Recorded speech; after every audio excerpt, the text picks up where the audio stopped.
This is MC Fireside Chats, a weekly show devoted to the outdoor hospitality industry, hosted by Brian Searl and Cara Csizmadia. You'll hear from special guests that focus on topics to help your business succeed, all backed by Modern Campground, the most innovative news source in the industry.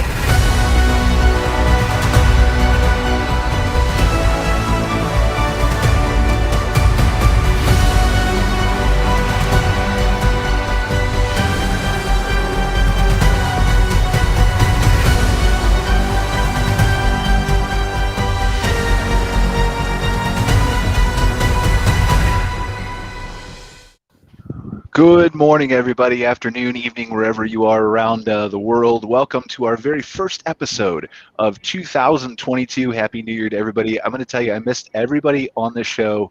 Well, almost everybody. I'm not going to elaborate on that, though, so I'll just let you guys guess who's here and who's there. So, but really appreciate you guys joining us again. Super excited to start a brand new year in the outdoor hospitality industry. As we know, all the metrics are up. Everybody's looking forward to a great year. So I think we'll talk a little bit about that today, but we'll do our standard thing where we kind of go around the room, see what's new. Maybe we can start off by just telling people what you did for the holidays, how you had a good time, stuff like that. You think that's a good idea, Angela? Should we share? Sure, let's do it. All right, let's do it. Let's start with Angela then, since she volunteered. Oh, well, look at that. How convenient. No, I just enjoyed a lot of time with family and a break from work. And it was definitely needed. And it was so nice to just like relax and spend time with my kids that wasn't like trying to multitask with work tasks and things like that. So it was good. Awesome. Who wants to go next? We'll do Scott. Scott, like I mean, we saw so many awesome pictures. So I know you had a good Christmas. Yeah, no, we had a great Christmas. We closed our company office between Christmas Eve and January 2nd, and everybody got to disconnect for the most part, anyways. So it was good, just time spent with family and our little 2-year-old. So it was time well spent. Awesome. I can go next. You're still there?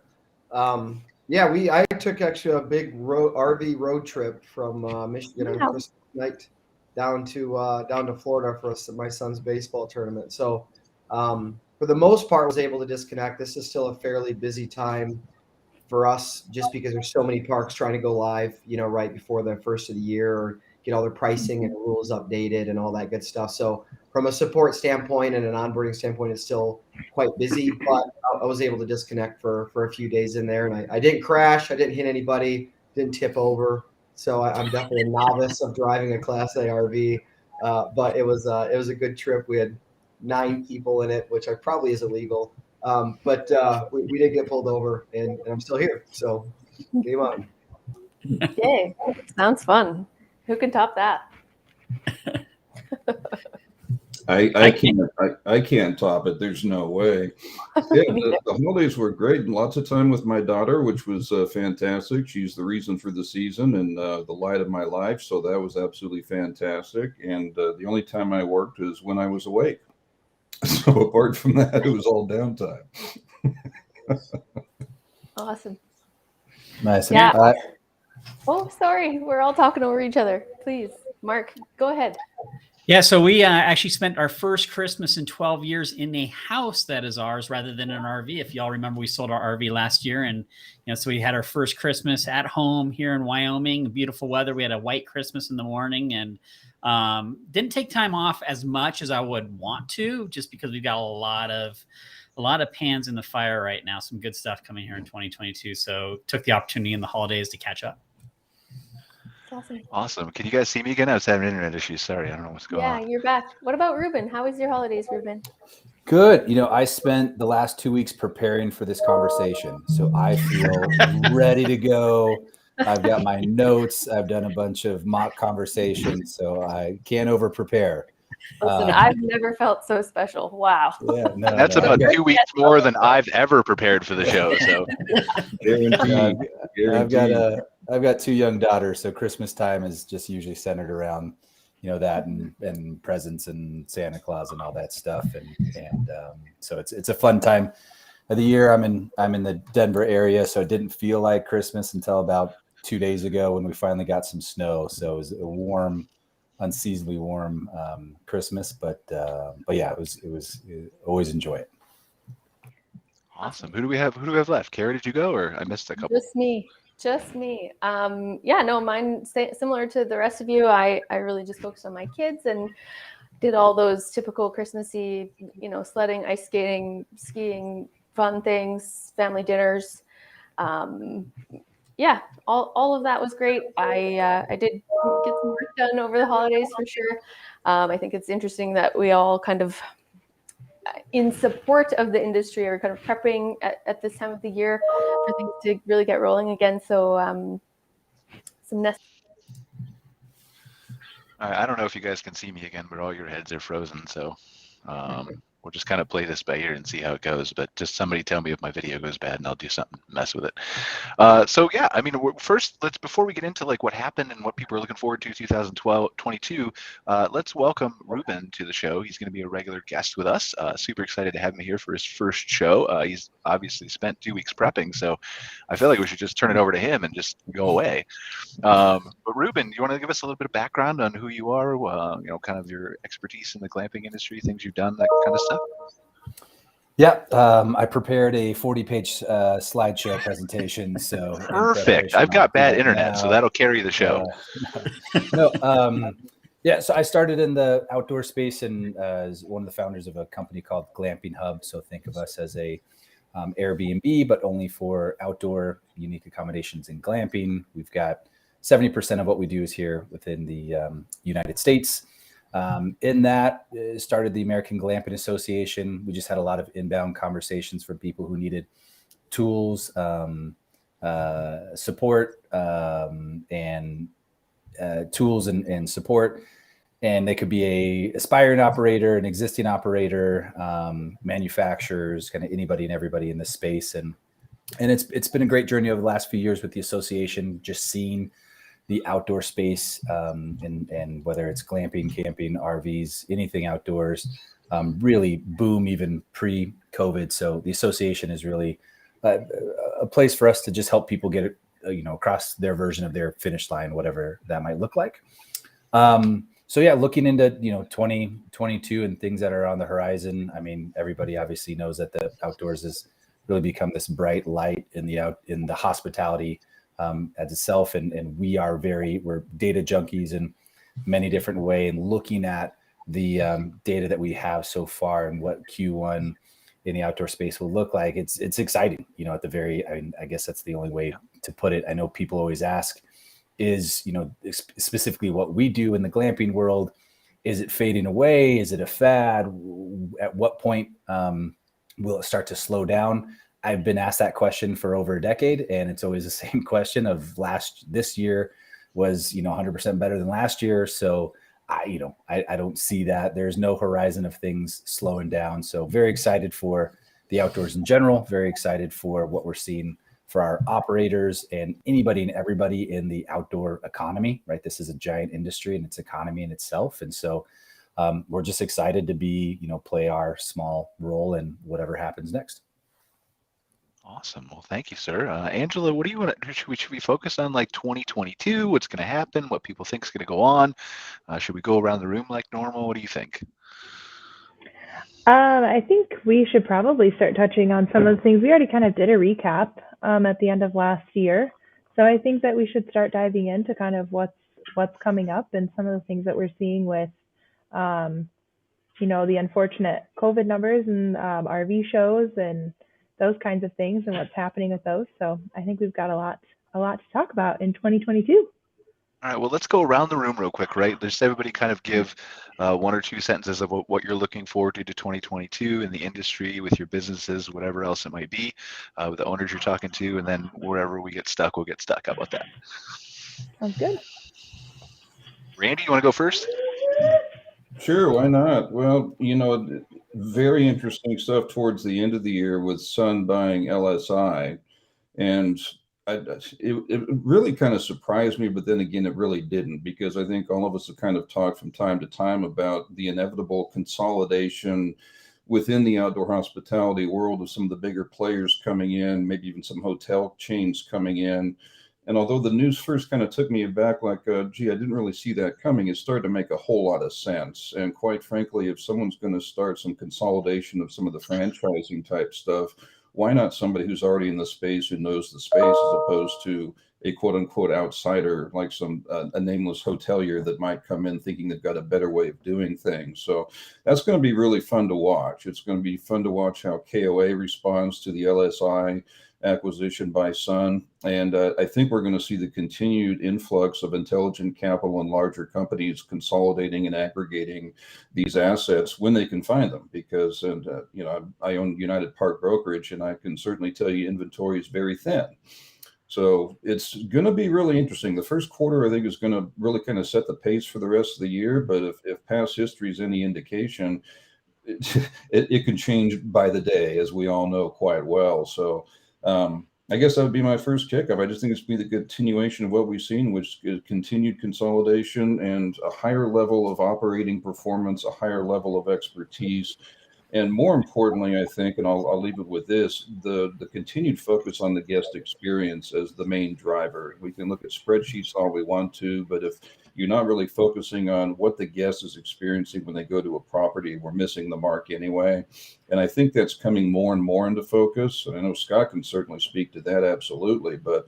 And that's great for the consumer. The continued focus on upgrading the guest experience, that's the only reason you're going to stay in business anyway. So it's great to see. And I don't think there's ever been a keener focus than there is now. Yeah, I agree. And maybe we should touch on that briefly. I don't want to spend, obviously, the whole show talking about Sun and LSI, but what you're talking about in a broader aspect is super important for people to pay attention to. I mean, we've been casually talking about you and me, or me and Scott, or me and whoever, right?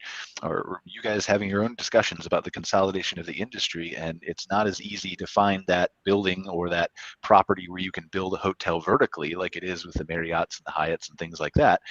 So as you're saying, Randy, inventory is small, it's less available, but there's still going to be, I think, this push, especially as people realize kind of how recession and pandemic proof and all the other things proof the outdoor hospitality so far seems to be. Cross your fingers, right?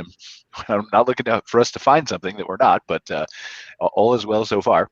But yeah, I think you're going to start to see the Suns do the LSIs as we've seen. I think KOA is going to respond in some way. I don't know how that is, but I think eventually you're going to see the Marriotts and the Hyatts and the IHGs get into this space in some form or fashion. If that's RV sites, I don't know. I definitely think it's glamping, and maybe Ruben can give his thoughts on that in some capacity. I think as soon as somebody figures out how to scale this in a way that makes sense for a hotel chain to do, because you obviously can't build up, then I think it's really going to take off, and it's going to change our industry, maybe for the better, maybe for the worse. I don't know yet. Ruben, you want to weigh in? Sure. I mean, the two consistents, at least specifically in the glamping space, the two hurdles are essentially permitting capital. And there will be consolidation at the kind of entry level, kind of the kind of beginning to kind of starter pack to mid-level glamping operators. You've got some of the larger operators, just call them the big four. Think of the Under Canvas, the Auto Camp, Collective Retreats, the Hutopias of the world, that will start to figure out how to do, how to move a little bit quicker and have these economies of scale. But the hotels have been knocking at the door for quite some time at this, and they've got the capital to do it. And they had a playbook going in kind of pre-pandemic, and then pandemic hit, right? They had a bucket full of cash that they were looking to deploy, and then all of a sudden they can't justify spending millions of dollars on a hotel anymore. And so I think the first entry for that asset class will be kind of these defunct properties that they're looking to have a different revenue stream. And it could collaboration of, hey, I've got 100 rooms. I've got also 300 acres. And this revenue stream for the hotel, the key count doesn't make sense for us to put in X amount per key in the traditional hospitality sense, but I've got space. So I think that will be the first wall that gets knocked down. And then the second would be the Marriotts of the world and these other larger management companies that say, all right, of all these properties, let's take these 10. We've got to shut them down.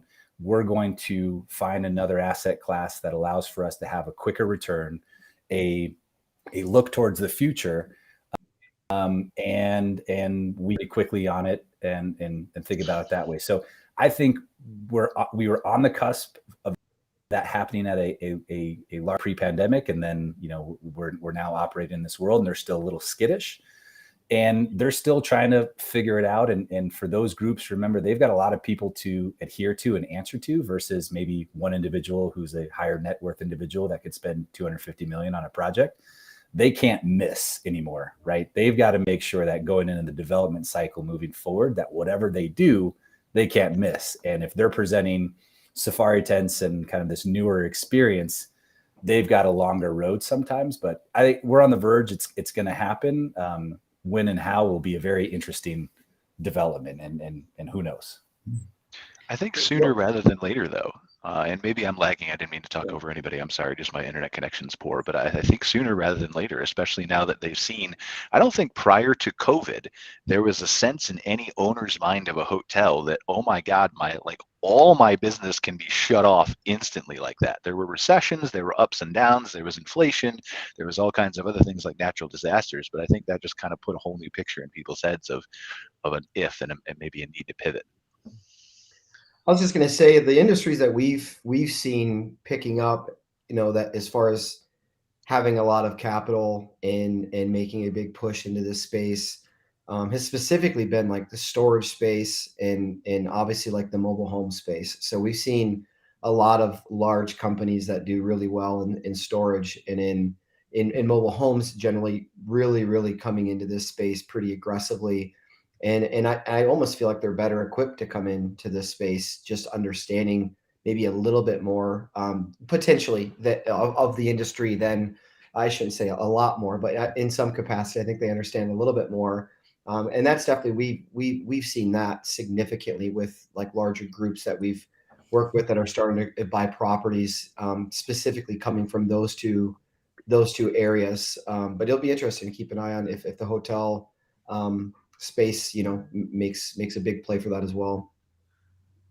What does this look like from your perspective, Scott? And I know I'm putting you on the spot, but you run a big management company. And for those of you who don't know, like the way a lot of the hotels function now is you'll go to a city like Chicago or New York or Pennsylvania or Philadelphia or whatever, and you'll go in and you'll see a management group that either has shared ownership or is hired specifically by the owners, but they'll manage like 7 or 8 or 10 or 15 properties all within that same metro area.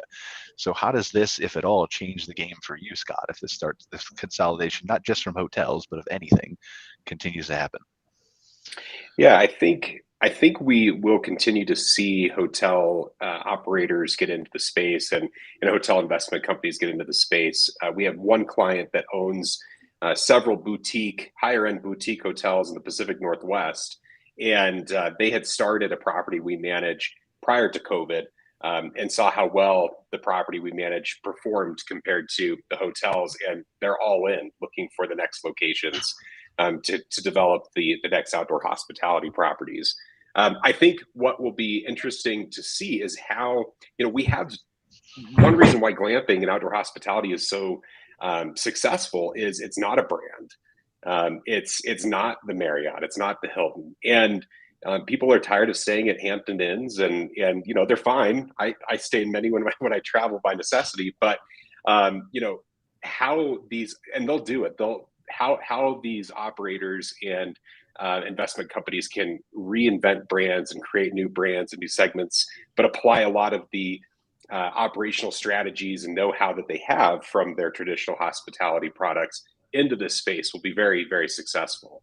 But I can also tell you that from some of the conversations we've had with some of these groups is they're really kind of scared by the industry so far. I mean, it's just kind of unsophisticated. There's a lot of potential. But as Ruben kind of hit, there's some barriers to entry that really they don't quite know how to tap into and tackle just yet. But they're right there, and they'll figure it out how to do so. But I think, as Randy mentioned earlier, continuing to focus on the guest experience, and I think that these glamping or these hotel companies that can get into the glamping space can do that really well. That's going to be what will help to set them apart. But they do have some catching up to do to the big four. And I think this affects glamping certainly more than RV at this point. And Ruben, you might know this better than I, but isn't there I believe that maybe Four Seasons or one of the other higher end hotel companies have entered into the glamping space already on a small scale. So they're starting to get into the industry. Yeah, we're seeing it definitely on the kind of the private equity side of it, and keeping it a little bit arm's length with their portfolio hospitality companies. For that reason of the barrier of entry, I think the easiest analogy is almost, because glamping and outdoor hospitality is still nascent compared to the hotel industry, obviously, it's the whole mining for gold analogy, in kind of where the hotels, I think, are still looking, and the money that's actually backing it is still looking at like, all right, we don't necessarily person that going out there mining for gold. Not necessarily that they want to sell the pickaxes and the pans to gold or anything, but they're just waiting and saying, all right, you guys go out there, you guys mine, and then we'll see what you guys uncover. And then we'll have the money at the end of the day to kind of wrap everybody together. But they're still trying to see what's out there. They just don't, for them, remember, it's easier for them to move of millions of dollars versus $50 million. They're waiting for it to get a little bit bigger for them to just do kind of a larger consolidation. And they don't really have the appetite or the resources to start mining for that gold at the moment. So how do they take this? And this is maybe a question for Randy, dealing with real estate and stuff like that. Randy, how do they take this and value properties either the same, differently? Does it change their perception when they're looking at margins and ROI and all the other real estate terms that I'll just butcher if I try to attempt to say? So I'll just turn it over to you. Well, the funny thing is, excuse me, the rules and the matrices for evaluating opportunities has changed appreciably. So a few years ago, everybody talked about cap rate. And that's not necessarily the way that things are being looked at these days. It's more like, what will it be when it becomes what it's supposed to be, or when I put my vision on this? So when they're looking at an existing property or raw land, they're looking at what the end game is going to be, recognizing the return hurdles are going to be further out than just buying something, having immediate cash flow today. They're looking at, what does this look like when I've imprinted myself on this and made it the kind of property it's supposed to be? So the event horizons get pushed out quite a bit further for their anticipated returns. And also to Casey's point, we're seeing that a lot on the brokerage side, self-storage and mobile home, because the cap rates are quite a bit more compressed in those asset classes than RV. They get excited about RV, but the problem with RV is you've got the big seasonal fluctuations, and the blessing is the curse. You get higher rates, higher returns, but you also get big fluctuations that you don't see in storage and you don't see in mobile home either. So I think, to everybody's point, there's a huge learning curve. No matter how smart you are and what money you've got and what your game plan is for the future, there's kind of this period of trying to figure out, okay, well, it's volatile, it's taking off like crazy, there's huge returns available. Do I know enough to make a stand yet? I think, to everybody's point, I think, Ruben, you were kind of saying the same thing. Here's this capital, and we know we want to be there, but I don't know if I know it well enough yet to deploy and really take a firm position. However, I do think that window is going to be compressed quite a bit, and I think we'll see a splash by somebody probably this year. It may not be a 40 property roll up or something like that, but it might be somebody sticking their flag in the ground, and whatever chain that might be, I don't know. But not predicting it, but it wouldn't surprise me a bit, because when there's opportunity, cash follows, and there's opportunity here. But are we smart enough, and do we know enough? The smart ones are realizing maybe we don't know what we don't know. It's the ones who think we've got it all figured out and we're smarter than the other guys that often make the very biggest mistakes. I don't know if you're going, Brian, or not. Yeah, not to interject, Randy, but I think you brought up a great point about maybe these brands that have been historically in the hotel space, which ones make sense to move maybe into the RV space as well. And we're seeing that with Margaritaville, right? Margaritaville, with a couple of locations already open, I think their brand is relatively new, even in the hotel space within the last 10 years.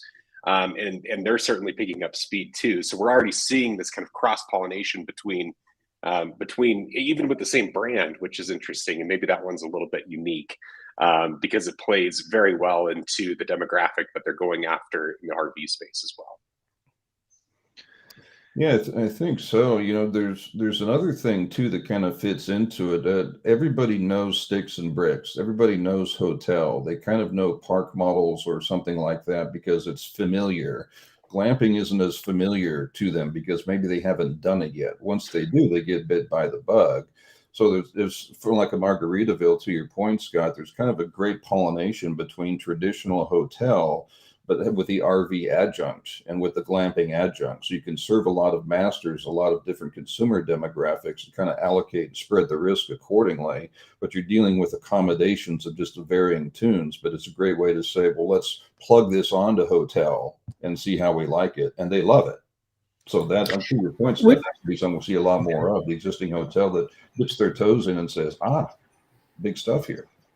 Well, I would think one of the issues with big hotel brands coming into the space, though, is the geographic locations of campgrounds and RV parks. So when you think about major cities and the such, that's where the hotel industry is going to feel comfortable. They have offices there, they have hotels there, but there's very limited inventory of campgrounds. Look at, for example, the KOA outside of Portland, or I think it was Seattle, that was sold and turned into a warehouse. Land's worth more as a warehouse than it is as a campground, and so that's going to limit a little bit of the opportunity for hotels to come into the direct campground and RV park space. And it's a great topic because I was coming into this conversation with this in mind, because one of the things that I was getting a lot of feedback at the end of, so over the last 2 weeks leading into the end of the year, was there was a large number of mom and pop RV parks and campgrounds that were actively in the process of being sold. So they're in closing, they're in escrow, and then the deals fell through. And not just one of them, but multiple, where it was a professional investment group. They got them all the way to the end, and then they came in at the last second and said, hey, we actually think you're worth 30% less, and then did that little negotiating tactic. Luckily, all the owners said no, and walked away from it. But that may be the only real hiccup to a major chain, like a hotel chain, jumping into the space, is they're going to want to run a campground near their existing locations. They're not really going to want to run a campground where most campgrounds are located out in rural areas. So that's a little wrinkle into the whole idea that big chains would come into, which goes back to Sun Community's acquisition of LSI. It's a smart move on their part, right? They're acquiring a known brand that other owners are franchising. It's why KOA is so successful. They don't need to own 500 locations. They own 20, 30 of the good locations that they like, and then they franchise out the brand to the others. That's where Margaritaville comes into play, right? That could easily be a franchise. Those type of plays become very interesting. The other thing that we're starting to see now, there's now at least 2 small private RV parks that have opened up in the last year that are completely and fully automated. Nobody on staff, everything's digital. You show up and you check out the spots. In my honest, humble opinion, I think that you're going to see something in that space take off, where somebody ends up opening or starting a chain of them along an interstate, along a major route, that are completely automated. That's where I think, at least on the RV park space, there's a real opportunity looking ahead. Well, I think what you're seeing is that we're all probably going to be right in some form or fashion, right? You're going to be right about, I think I agree with you with the automation. Scott's going to be right. Randy's going to be right about the different types of players and things that are getting into the space. I think outside the box is going to be the most interesting thing. So you're talking about like rural areas, and that is a challenge if you're going to do RV parks. But I think if you're going to do glamping, there are ways for these hotels to think outside the box to things that maybe even Ruben hasn't thought of, as far as what glamping means today and what it is, and whether that's on the rooftop of a downtown city building. I was watching I don't know if you guys have seen this, but Will Smith did a National Geographic series where he goes, I forget what it's called, Welcome to Earth, and it was a different show. Anyway, there's a show I was watching about houses on Apple TV, and somebody had built a house inside a greenhouse, and it was in one of the Nordic countries, Sweden, I think, and it was completely contained. So his house was inside here. It was warm year round. He had plants and agriculture and ecosystems and all those kinds of things. And so is that feasible? Is that something that's going to happen right now, tomorrow? No, but some of those things, thinking outside the box, could be ways that hotel chains get in and keep things closer to a downtown area to solve that rural problem with glamping specifically.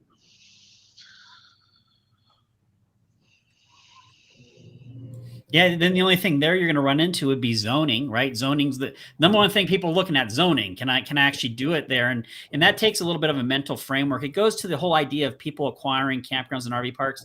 The reality is our industry, and I don't say this negatively, I just say it factually, is not as sophisticated as other commercial real estate types. And as a result of that, it lends to inefficiencies in that market, right? So it's not easy to do a 40 site roll up, because 40 different owners own it. They all have different valuations of the property. And then you have the zoning issues. And, for example, Hip Camp, they just acquired a competitor in the UK, big news story over the last week. what's interesting about Hip Camp, when you look at their model, they came into the market, they tried to work with the industry, they saw those inefficiencies and they said, forget you, we're just going to go ahead and start our own industry and get a whole bunch of private property owners to start up random campgrounds without any zoning or health codes. Sweet, and apparently it's working for them, but that shows that there's inefficiencies in the market when other players can do outside the box ideas like that and continue on with those type of models. So I agree with you, Brian. I think outside the box will be the future, and then it's just a matter of risk appetite. And the reality is the risk appetite in the market is being driven by the risk appetite overall. I mean, when you look at asset classes, who here is invested in NFTs, right? No, I'm not putting my hand up, but you've heard of them. So the point is there's a lot of capital trying to chase returns, and as long as that exists, we will continue to see dabbling in our space. The second that stops, you will see that stop in our space too, because people are chasing returns and they're looking in our space for those returns. Yeah, one quick add on to that too, just really quickly, is going to be and I agree with that, but the appetite for larger development, consolidation, an umbrella, whatever you want to call it, the hurdle that they're all going to have to get over, I think, for them to move quickly is this feeling or this perspective of them being agnostic, right? So you look at the major investments into just outdoor glamping space. It's one brand, one partner, one unit type, because you can scale it, right? And it makes sense from a business perspective. And that way there's one partner, one brand, and everything like that. The issue with that, and kind of the hurdle that's going to come across in the glamping space, is that the glamping space is built to be different and unique, right? To exactly what you guys are talking about. So it becomes very hard for that user to say, all right, I want to do the exact same thing every weekend at the exact same park. Like, no, I want a unique experience. I want something different. So the moment that larger developer capital can come in and be comfortable with, hey, you know what, I can have this and a little bit of this and wrap it up and make it work. It's complicated and it feels messy, but I think there's a way for them to make it work. But they've got to know that they have to come from looking at the lens of a little bit more agnostic versus one brand, one backing, one partner, one asset class. That's worked, but I think whoever can get comfortable with that is going to have a lot of running room.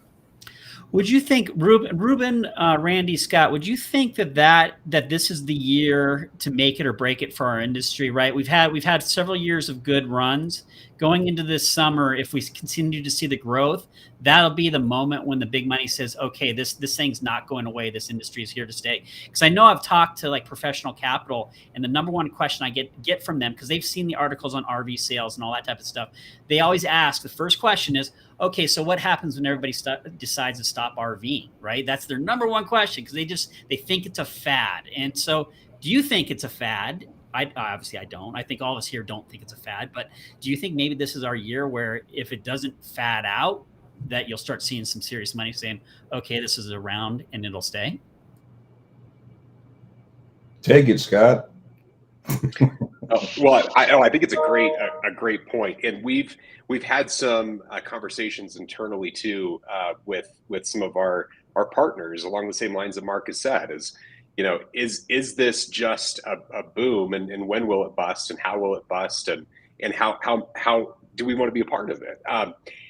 Certainly, I don't think it will. I think we'll have another great year in 2022.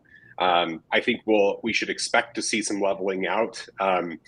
Beyond 2022, people are just getting their RVs now that they ordered, last spring, and they want to use them, so they'll use them again this year.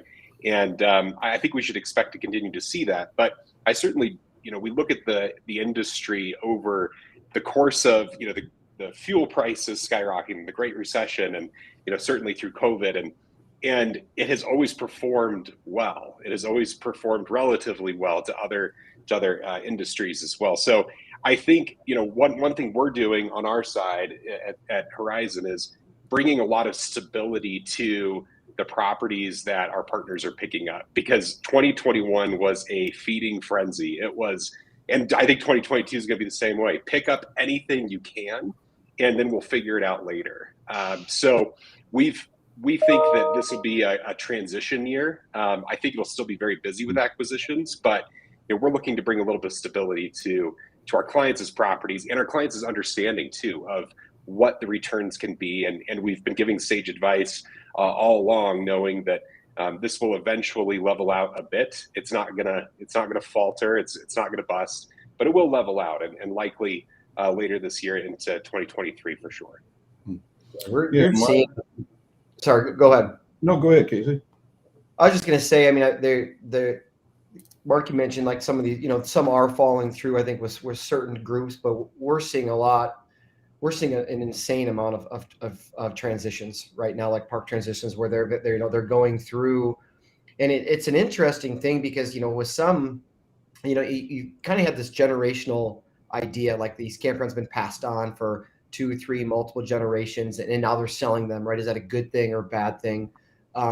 You can look at it from a couple different ways, but I just wonder, like, was there an opportunity for these campgrounds to sell, 10, 15 years ago, right? Like, was the investment there, was the margin of the profit there? And is this a great time to either get into this space because it's so big, or is it a good time to be able to get a ridiculous amount of return for that? But I mean, it's taking up like 2 employees right now just doing park transitions. Like, all they're doing is transferring kind of the back end of Campspot to the next owner, getting the financial switched over and pricing and rules and some of the different setups. And it's happening a lot. Like it's not like it's, 1 a week or something like that. It's, for us, even it's probably 4 or 5 or 6 every week. And it's been like that for a month. And we have another 30 or 45 days of more transitions, which again, to me, it's an exciting, because it's not just all, big corporate taking over. There's a lot of just new people getting into this space for the first time with, eyes wide open and really excited. And they're taking at it from a different lens, what they think is possible with these properties. And there's a lot of people out there that want to sell to that type of person, right? There's a lot of people that don't want to sell necessarily just to the big corporate, and they want to sell to another family that's going to come in and run it similar to theirs, but it's also a good time for them to transition out. So, to me, like I said, I think there's the best of both worlds, right? I think there's good of big corporate companies bigger companies coming in and making the property that much better. And then there's also like the idea of another mom and pop coming in, taking over a mom and pop and putting their spin on it, putting their marketing ideas, putting their creativity into it to create another unique experience for either the same people that have been going there forever, or for, that many new people. So, I mean, when you talk about like an RV, it's interesting because I just, I took this trip and then I immediately started running the numbers in my head, whereas I was like, okay, I do like, 40 or 50 nights a year just chasing my kids around with these baseball and volleyball tournaments. I'm like, is it cheaper for me to just buy an RV and do this? Like, it doesn't seem like but I'm like running the numbers in my head. I'm like, this is a heck of a lot more convenient. I'm looking on our app. Hey, where can we stay here around in these different Midwest areas where we're staying? And like the numbers come out fairly close. I'm like, instead of me driving and staying at a hotel, this 60, 70 nights a year just for these sports things, I'm like, for the next 3 years, this is going to be my life on the weekends. It might be cheaper for me to actually get an RV right now, even though they're so incredibly overpriced. But I think there's all different positive things coming out of this, out of this industry right now. Well, that's the interesting. Go ahead, Randy, please. I was just going to chime in on that, Casey. I think you're right, and and it's one of the interesting things about it, because the calculations you just went through are what other people are going through too that haven't been in the industry before. It's exactly that same thing. Now that I've tried this, wow, maybe I do want to buy one of these. And we're seeing that translate into sales. I mean, RV sales are completely through the roof because people try something experientially first and it becomes a lifestyle pivot thereafter. And now I'm in the space. Now I'm an RVer. Now I'm a glamper. Now I'm doing this stuff. I think what you're doing is what a lot of people are doing. And Mark, to your question, I think it's a fascinating question. Where does this go from here? If I had to look at my crystal ball, which is notoriously foggy, I think you can maintain this kind of a vertical rise forever, right? I mean, you saw this unprecedented growth. There's no way that's sustainable. Economics tells us that isn't. There's a leveling off at some point. But I think that's driven largely by consumer preference. And this, I kind of go back again to elevating the guest experience. The guests are going to tell you what they're preferring, and diversifying product and having multiple different things to offer is going to be some trial and error. Is it domes? Is it going to be glamping tents? Is it just straight RV sites? that's some of the unsophistication about what ought it to be, what should it be, what are the demand drivers and whatnot. Your guests are going to tell you that. So, and let's face it, camping's been around forever, and it's going to be around forever. People want to experience the outdoors. They want to do outdoor hospitality. What are those products? When does it hit a saturation point for this type of product or that? I don't think we're there yet at all. I think there's still a lot of learning to happen, and it's still the Wild West out there. It's going to level off, but the smart uppers are going to say, this niche makes sense, or this type of accommodation makes sense. Let's try that. And after that, let's face it, it's up to your customers. They're going to tell you if you got it right or not. Well, that's the fascinating thing, I think, with the outdoor hospitality industry. It's the beauty for me that I'm going to have so much fun watching all of this happen, as I know many of you are, is that it can go in so many different directions based on all this conversation that you guys have had, right?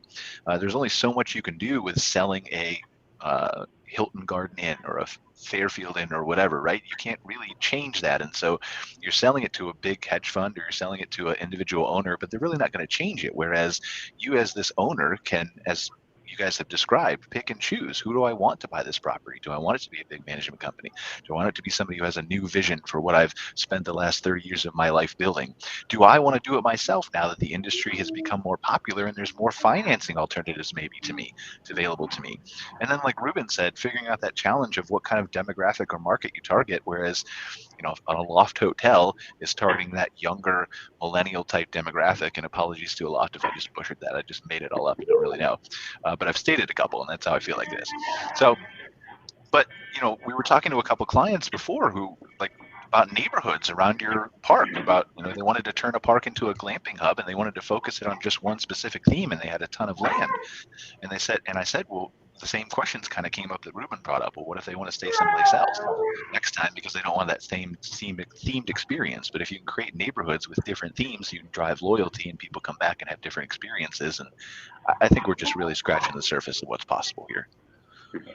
It's interesting that we see a lot of management groups or large ownership groups, not management groups, ownership groups coming in, a lot of really big money coming in. But I feel like for the number of people that we talk to on a weekly, monthly basis that are coming from these larger groups where maybe they've been in mobile home or multifamily units or storage units and they're getting into the RV space, or they're just trying to expand their RV portfolio. We talk to just as many new private owners about the same things. And so it's interesting that even though there's this big influx of all of this larger money coming in, there's just as much interest and influx of the smaller mom and pops coming in, buying parks or developing new parks.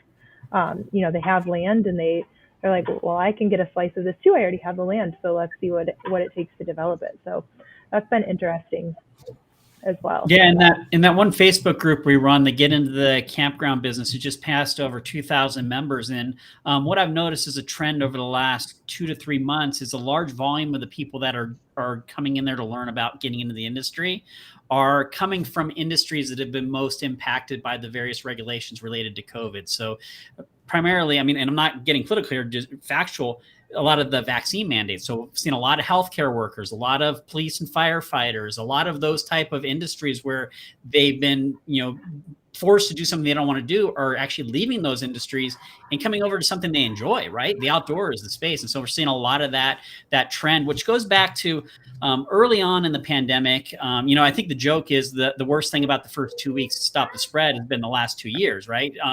But when you go back to that first 2 week period there, one of the things I said to a lot of folks is that what's going to happen as a result of this is people are going to fundamentally look at their lifestyles, the way they live, what they do, and how they interact with their families. And they're going to either say, I like how things are, or I don't. And if they say they don't, they're going to change it. And so I think we're going to start seeing more of that change happening here as we go into 2022 and beyond, where these people who never even thought about getting in our industry have said, forget it to whatever they were doing before and want to get into it. And vice versa. There's people in our industry who are like, I want out of this thing. And, they sell their properties and move out. So I think that's just a general overall trend that you're going to see really impact us. And just a quick, just to piggyback off of that for 10 seconds here, 95% of the new AGA aspiring operator members have never been in hospitality. I've never been in glamping. I've never been in hospitality. It's a career move. So I would echo that this is their first jump into it.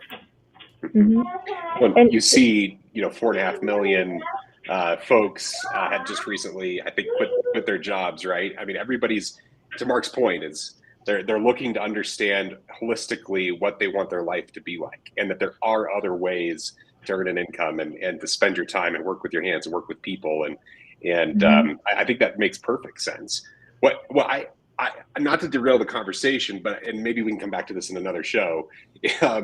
Randy, I'm curious, and maybe for the other group members too, our experience is working with largely professional money, and we do have some mom and pop clients, but those properties that are 40 sites or 60 sites that are upstate New York and they're highly seasonal, how is the market affecting their purchase price? How are they looking at exiting, and who's buying those? Is it the sense? Is it the openness of additional financing now that's slowly coming back around into our industry of banks understanding what this asset class is, that's allowing individual mom and pops to buy some of these parks? Or is it just a different expectation of sale price? So there's a lot to unpack there for sure. Sorry if you're hearing a leaf blower in the background here. I apologize. Yeah, great question, Scott. So one of the great opportunities out there, I think, with the raising of the sales prices, the compression of cap rates, is opportunities become a little bit more limited. So somebody who wants to make a lifestyle change or a lifestyle pivot, they're not a $15 million park buyer, but what they are buying and what they like buying is something that could be 40 or 50 sites, but has some surplus land available to it. So when they start running it the way they want to do it and living the kind of life they want to run one of these smaller parks, but have the land to expand something, now they've got live data to know what our customers want. So is it going to be park models? Is it going to be glamping tents? And it ends up being a very significant enterprise. So the barrier to entry is quite a bit less because you don't have that massive purchase price. And there's a confluence of smaller properties that are still available, in particular in the Northeast, where the values tend to be quite a bit lower than in other parts because of the seasonality. But what we're seeing, Scott, and it's a great question, is there's a lot of interest in these 50 to 60 site parks that have acreage because they can be a bifurcated RV plus glamping type of operation. And the biggest thing that's changed, quite honestly, Scott, and I think you know this quite a bit as well, is there used to be a stigma about seasonality. Well, it snows 6 months out of the year. Well, your spreadsheet doesn't know that. Returns are returns. So if you're not open year round, then you can still make a darn good living off of one of these smaller properties. But even beyond that, extending into the shoulder and off seasons, whether you're an operator, owner, whatever like that, and finding snow activities and just avoiding the traditional mindset that, well, it's November, I shut down. Well, don't do that. You've got great stories about that, Scott, with your Oklahoma property where you did something that's never been done before, did this little this Christmas thing, this holiday thing, and it just filled the place up. So it's a long answer to a short question, but basically 40, 50 sites plus acreage, and then running it smartly with today's conditions, with today's consumer, and looking for opportunities within that, you can have a very attractive property and a very attractive exit. Because again, numbers are numbers. You get the numbers up big, a bigger guy does come in and buy that from you. We have someone. Oh, I'm sorry. No, it's okay. I was just going to bring in Angela. Finish your thought in a second, but I just want to bring in Cara because she's been a little quiet this show. But I think it's a good place to have her jump in and talk about some of the seasonality of the parks in Canada, how really the whole discussion is impacting Canada. But also then, Cara, to the second question is how do associations pivot to serve some of these larger groups that are coming into the industry too? But Angela, you want to go first? Oh, I was just going to say some of that too with the smaller parks in the colder climates that are very seasonal is it's a very specific buyer that's looking for those properties. It's not for everybody, not just because of its size. You have to find someone that is interested in that seasonality, because the bottom line is, unless you're going to go through the process of burying your pipes, which in an established park is horribly expensive and tasking, it's just you're not open in the winter in upstate New York. You're just not. And so like we have someone that we work with, and they're actually retired, and they live in Florida, but they have a smaller property in Michigan, and so they're operating that in the warmer months. Sorry, they're operating that in the warmer months, and when it's cold, they're out of there. And so it's finding that really niche specific buyer. And then one other thing to the point earlier about diversifying accommodations and bringing more people into the space. For the parks that have the ability, the space, the land to diversify, but they're not, it's really to their disadvantage, because there's a lot of people that want to test out the industry to see if it's something that they want to participate in, if it's something they might want to buy in, that are looking for those experiences because they haven't committed to buying their own units. And if you don't offer that, they're not coming to you. And so I just wanted to touch on that from an earlier point. I don't remember who raised that, but yeah, that's all. Cara?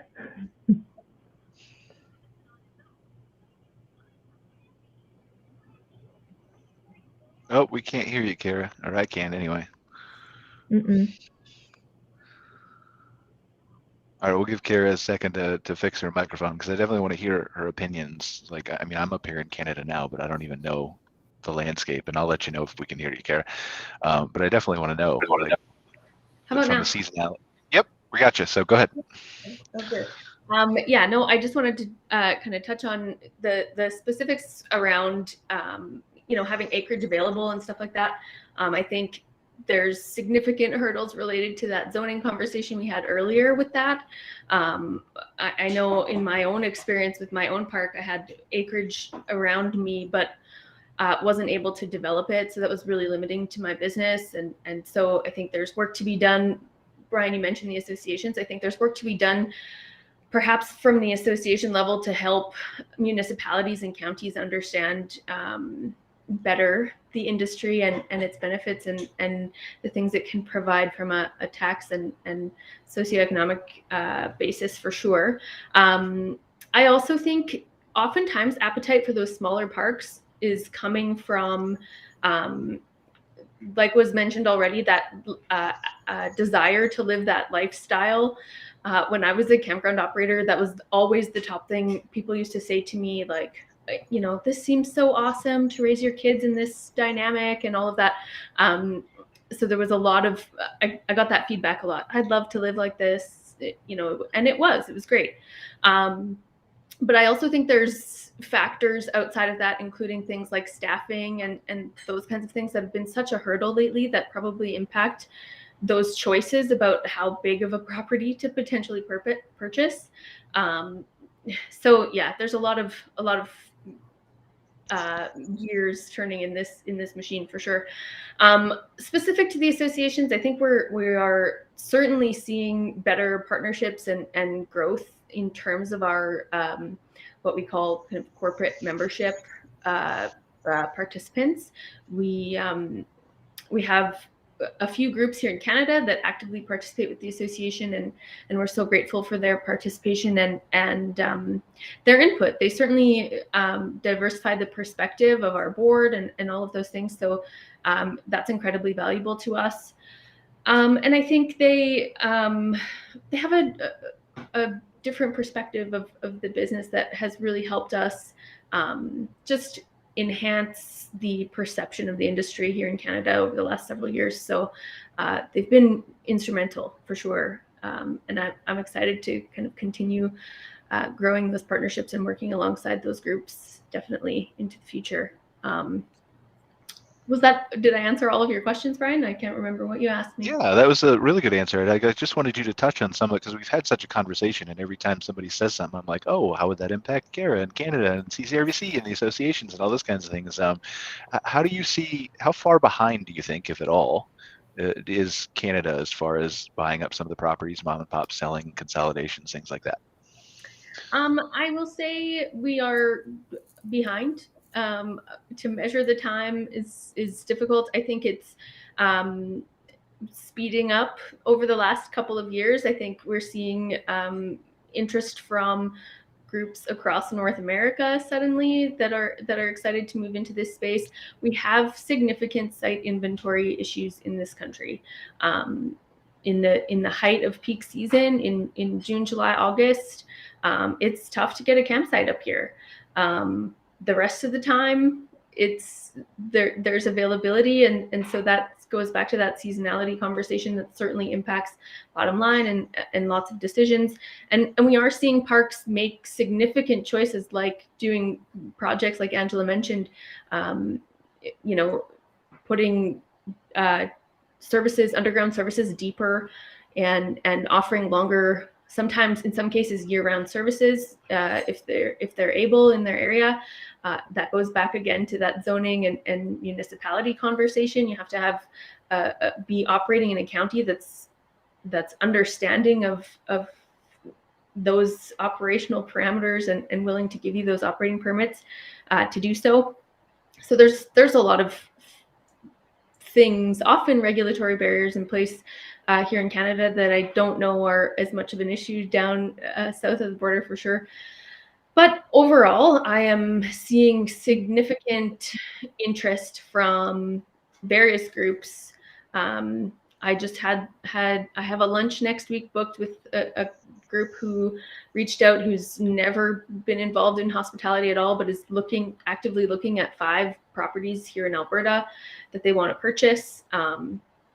I'm seeing or hearing similar anecdotes across the country. Lots of interest in Ontario for purchase. I see Sherry Sylvester in the comments here talking about they've had people contact them to buy theirs. One was a real estate agent who had more than a few clients looking to buy. Sherry operates, oh my gosh, I'm blanking on her park name, but she's in Ontario, and I think it's outside of a few really hard hit areas that really rely on cross-border guests. I think overall our industry did exponentially well and very comparative to how things went in the States. We do have a bit of a different dynamic up here related to COVID. We're seeing closures and things happening again in the last week or so. And so I've already spoken to operators whose fingers are crossed about what that might mean for springtime and potentially a third season starting with that impacting their operating time. So some of our factors are different, but for the most part, we're quite similar and on the same page with you guys in terms of appetite from consumers.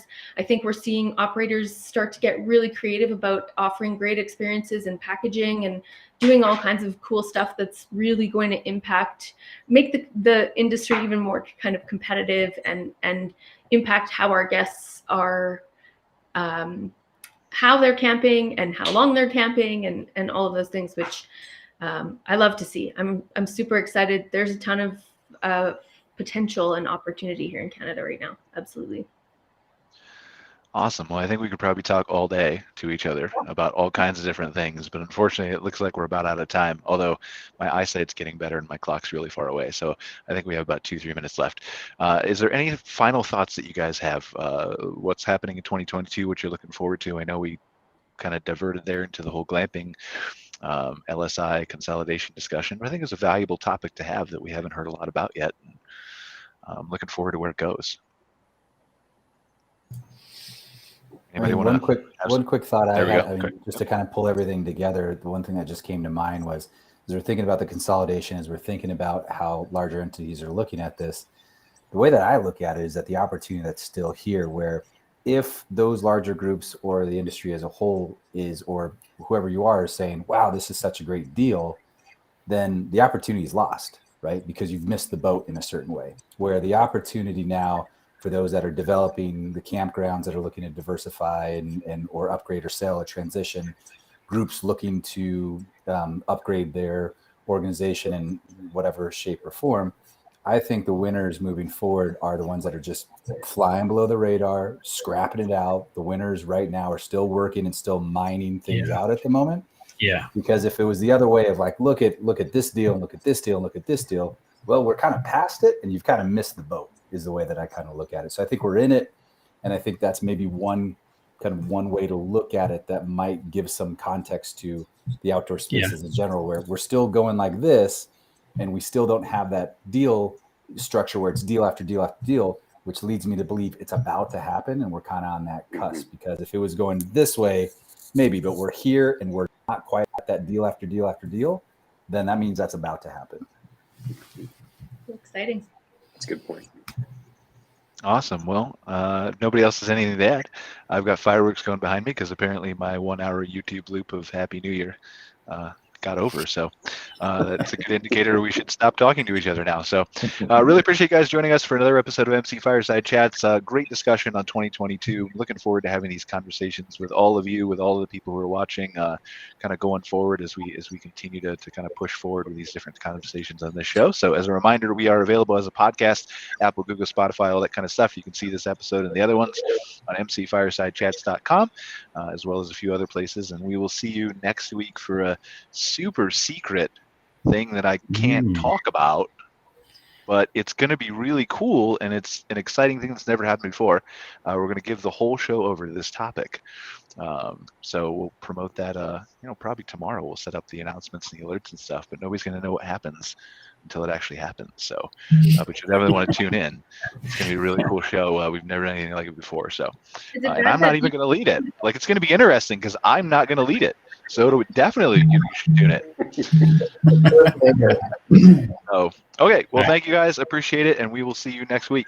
Take care, guys. Happy New Year. Thanks much. Bye, guys.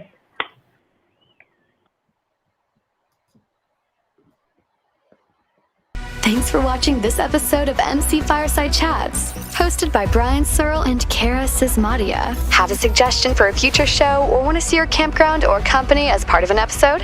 Email us at hello@moderncampground.com. Join us next week for another episode. And don't miss the latest outdoor hospitality news and commentary from around the world at moderncampground.com.